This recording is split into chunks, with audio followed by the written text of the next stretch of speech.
आपल्यासोबत बोलण्यासाठी शिवसेनेचे प्रतोद आमदार भरत शेठ गोगावले आहेत। सर, काय सांगाल? आज महत्त्वाचा दिवस आहे, मराठा समाजाला आरक्षण मिळालेलं आहे, कायदा पारित झालेला आहे, मात्र मनोज जरांगे पाटील हे आपल्या भूमिकेवरती ठाम आहेत, आंदोलन करणारच, आमच्याबद्दल कुठेही जे सगळे सोयऱ्यांबद्दल चर्चा कुठेच झाली नाही अशी मनोज जरांगे पाटील म्हणतात। जे आम्हाला मराठ्यांना हवं होतं ते आपल्या सरकारने, आपल्या मुख्यमंत्री, आपल्या उपमुख्यमंत्री दिलेलं आहे, आम्हाला ते मान्य आहे। लक्षात आलं का? 56 जेव्हा मोर्चे काढले त्यावेळेला काय मागणी होती सकळ मराठ्यांची की आम्हाला नोकरीमध्ये प्राधान्य मिळावं, आम्हाला ह्याच्यामध्ये शिक्षणामध्ये प्राधान्य मिळावं, ह्या दोन गोष्टी आमच्या महत्त्वाच्या होत्या। तेव्हा 56 मोर्चांमध्ये सगळे सोयरे किंवा इतर बाबीची काही चर्चा नव्हती।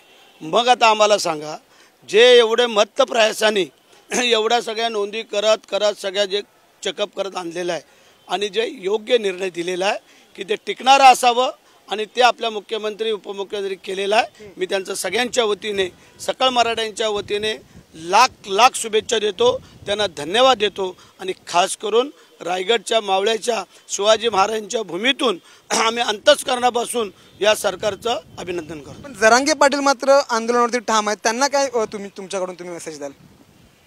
आता ठीक आहे, त्यांची नाराजी दूर होईल ज्या वेळेला आम्हा सगळ्यांना जर ते काही गोष्टी मान्य आहेत तर त्यांना पण ते मान्य करावं लागेल, कारण हे काही चुकीचं झालेलं नाही आहे।